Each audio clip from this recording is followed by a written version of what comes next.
Well, good morning, ladies and gentlemen. You join me on a little test ride. I've just bought a new tool-roll handlebar mounted tool-roll bag, and I want to see how it works, and I'm curious to see if it's going to give me any wind protection actually. Like if it can take some pressure off my torso, that'll be fantastic. But the other side is, if it does that, am I going to get sort of buffeting or anything off the top of the bag? So yeah, this is just a little shakedown test ride to see what's going to happen. Now it's only a cheap Amazon tool roll bag. It's not waterproof or anything like that. It's got the way it buckles in the back, there's slots through the bag so water can get in through there. I'm just going to chuck stuff in there like waterproof pants or my little tool roll just in there, just so I keep some tools, so if I want to adjust something like suspension or whatever. There's a couple of spanners, so if I want to adjust a clutch, say for instance, I can do all that. The tools are all there.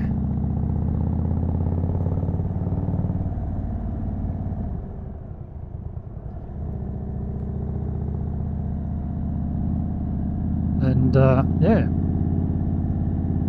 but I was hoping that it would also offer me some wind protection on the freeway, just to take a little bit of pressure off my torso. So that's going to be the test for now, to see how that goes. And also I want to see if it bounces around and what it does. I've tied it on pretty tight. The straps that come with it are not thick straps, but they feel like they stretch a little bit, so we'll be interested to see how that wears. And I'll pull them tight because getting them in the right spot was a bit tricky. The good thing is it's got slots in the back of it, so you can mount it to the cross pieces of your handlebar that way, or you can mount it to the upright risers, so you can switch it around, so that's good. Instantly, actually, I'm feeling more wind under my chin than I normally get, so that's interesting. And that was even at 60 kilometers an hour I was feeling that. On the 80k section there, I really start to notice it.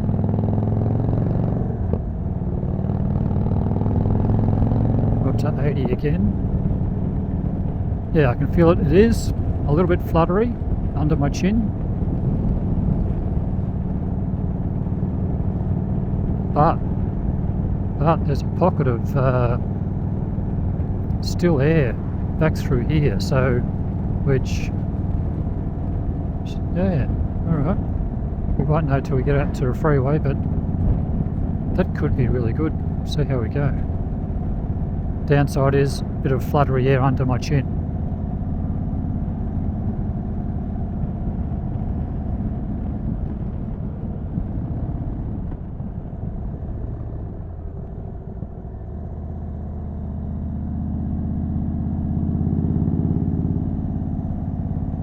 I'm also testing out my microphone. I've been having troubles with my lav mic in my helmet. And it's got two little batteries in the line of the lav mic cable. And those little batteries I hadn't changed since I bought it. So I wondered if they were flat, and I did test them, they were flat. And I had to hunt around to see what those batteries actually do. And what they do, I thought maybe they powered the mic, and that's why it was sort of wasn't performing as expected. I was getting distortion stuff on the higher speeds. But no, it turns out those little batteries, there's a microprocessor in the actual lav, in that little unit that's in line of the lav mic, in the lav mic cable. And what it does is it detects, like when you connect it to a device, it detects what sort of device it is, whether it's TRS or TRRS, and automatically sets the microphone up to work with that device. So if you're going from a camera, which is TRS, to say mobile phone, which is TRRS, rather than needing an adapter, it automatically switches to be correct for that device. So that's really good.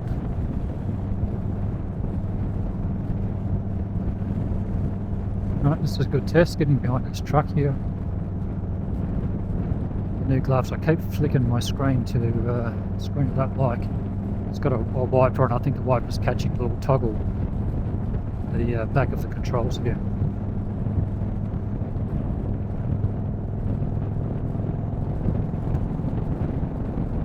There's these guys.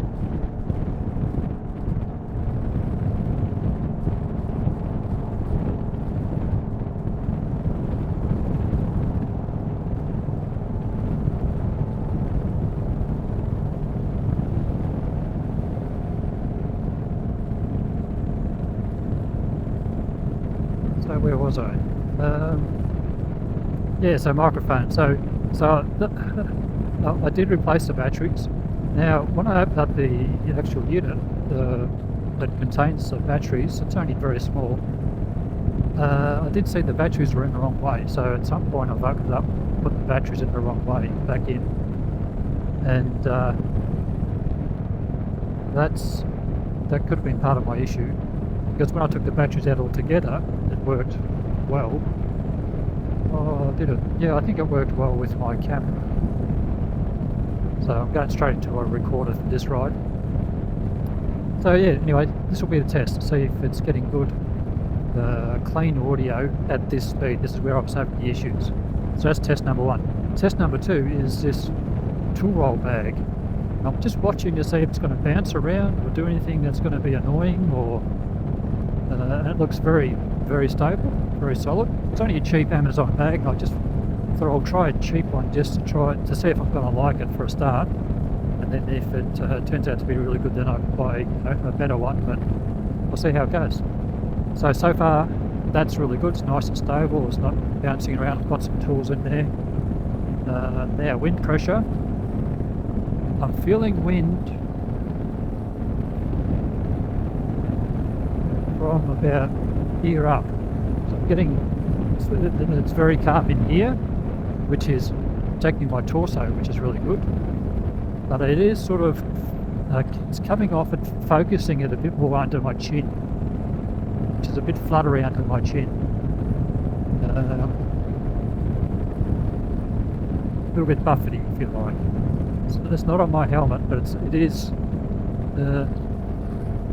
actually on the bottom of my helmet.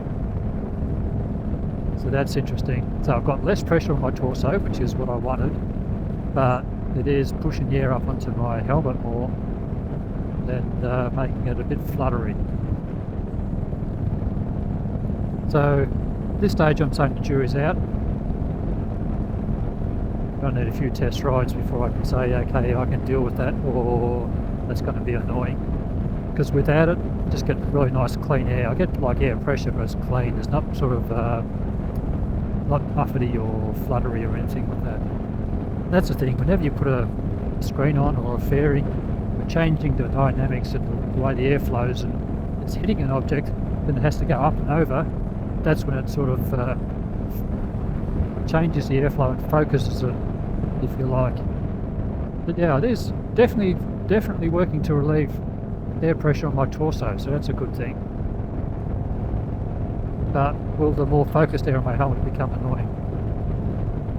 And it was interesting, I noticed it right at 60 kilometers an hour, I could feel more air under my chin, rather than it being dispersed evenly across my body. I'm surprised at how stable it is. I thought it would be bouncing around more, or the wind would be picking it up or anything, but no, it's just sitting there, so that's good. We'll have to see what you think once we pull up. We can have a look and see what you think from the looks of it. I actually don't mind. It's a bit bigger than I thought it was going to be, but I don't mind the look of it, and it's going to give me some practical storage there, which will be good. Downside is going to be washing the bike, because it's not something I would leave on when I'm washing. So I'm going to either have to carefully wash around it, or take it off when I wash the bike.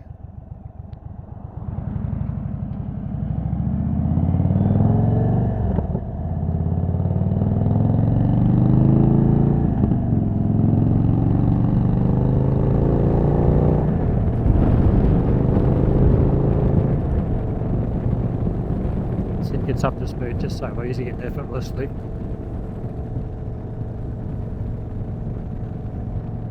Doesn't sound like it's working, doesn't feel like it's working, but you're just getting quickly up to speed, which is nice. I really like that. I like engines you don't have to rev to get going, and you know, people that are used to those sort of engines, like riding sports bikes, when they see someone like myself riding this and I'm changing at 2,900, 3,000 RPM,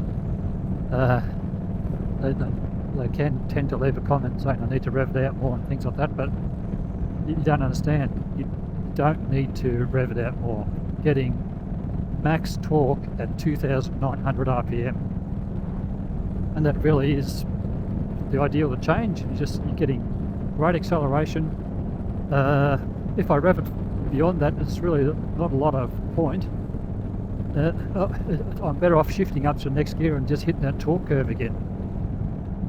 But you know, they're used to changing at 5,000, 6,000, 7,000 RPM, and when they see someone short shifting on a cruiser, unless you've ridden one, you don't understand why you would do that.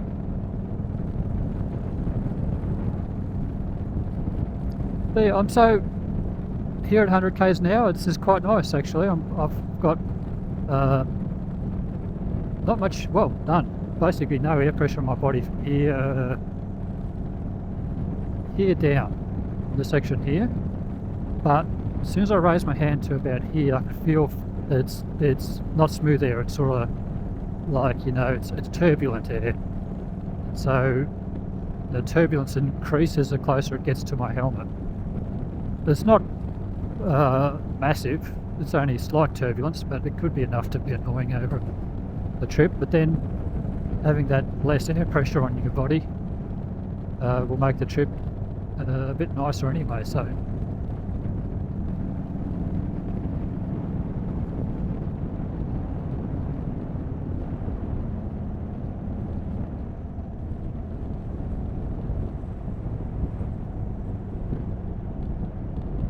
we're definitely into winter now. A lot of my rides are going to be grey skies from now on. It's just the way it is around here. You get cold, gloomy, grey, wintry, very English weather, I'd say. It's a good way to describe it. Alright, let's get off and have a look and see what you think. Alright, well there it is, ladies and gentlemen. What do you think?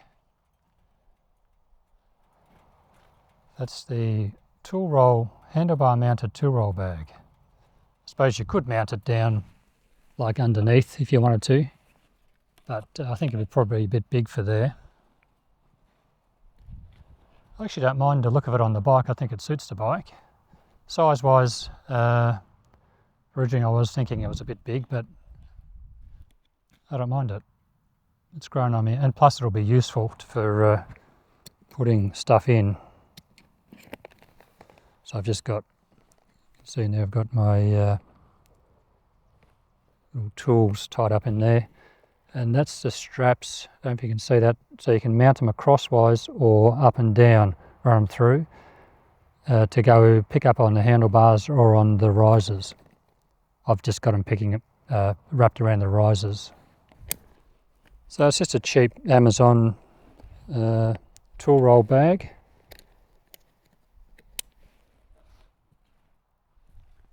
And I'm surprised at how well, or how much air it took off my body. And you can see the height of it there. It really is taking air off from the top back through here. But then the air that's coming off the top of this, you know, is smooth as it comes off, and then starts to get more turbulent as it gets closer to me. But it's just under my chin, just the lower part of my helmet's where it's hitting. Shape-wise, it's sort of been squashed a little bit in transport, so I'm hoping that'll round out with a bit of time. But yeah, I'm not hating it. I'm actually liking it. I'm liking the look of it on the bike. It looks as I hoped it would look, which is good. And it is keeping a bit of wind off my torso, which is what I wanted. the question's going to be the amount of turbulence it's going to pick up or produce. It's going to be the real question, whether it's going to be enough to annoy me. But we'll ride around for a little bit and see how it fares. Now I've got my bag coming this week to replace this, and I'm not going to say which bag it is, but I'll show you when it gets here and make a video. So that's cool. I'm looking forward to seeing that. And I'm also rethinking and working out. I'm going to do I reckon I'm going to do a combined backrest and rack mount. So I'm working on that at the moment. I'm going to 3D print that and test it out and get the front of it upholstered. And then that'll do me. Now I know exactly where I want that angle and all that sort of stuff. I've worked all that out. So that'll do me for that. There is one more thing I would like to try, and that's the forward controls. So I think that'll be, which will bring the pegs from here to about here. So it'll give me about 4 inches, 100 millimeters of extra leg room. So that's something I would like to try, and that'll be the next purchase. If I buy anything, that'll be it. And then I'm done. I'm happy with the seat, my Saddleman Solo Renegade seat. I'm very happy with my sissy bar from Bar None Moto. Very happy with the Mini Ape handlebars, the extension kit, cabling and all that sort of stuff. Wrapped with the bike overall. Suspension's good. I'm very happy with where the suspension is set up now. It's working perfectly for me, so I don't need to upgrade that, which is great. And I am going to leave the windscreen mounts on so that at some time in the future, if I want to, say, do a big trip and I want to put a big screen on, which is going to give me a lot of wind protection to make it just really comfortable, I have that option. So I'm keeping the screen, the small screen I've got, which comes to about there, the 17.8 inch screen. I'm keeping the mounting brackets on so that at any time I can just whack a screen back on it if I want. I want to keep that flexibility. So there, yeah, we're getting very close to being perfectly set up for me. Okay, just got back from my test ride and I don't like that position. On the way back I was getting a lot of wind into my helmet. It was just dirty air coming off the top of this bag. So I'm happy with the bag, I like the bag, but I'm not happy with the position. So I'm going to try and move it down so it's just sitting above the headlight here and try that. Now I can tie it onto the lower or the upper triple clamp here, and we'll give that a go. And I might just put a little bit of protection on top of the headlight where it's going to be resting, because it probably will be sitting on top of the headlight. I've got some rubber sheet, which is about 2 mil thick, which has got an adhesive on the back. So I'll put a few strips of that on top of the light and then locate this down lower, and then we'll do another test ride probably tomorrow and see how that goes. So yeah, if you've watched this video, on the ride home, this position was annoying me, so I need to change it. All right, well I think that'll about do it for this video. So more to come, obviously. I'm so close to being finished to exactly where I want this bike to be. Yeah, we're not far away at all, so watch out for those videos. Thanks for watching this video if you've made it this far, and as always, thank you for your continued support. And until next time, bye for now.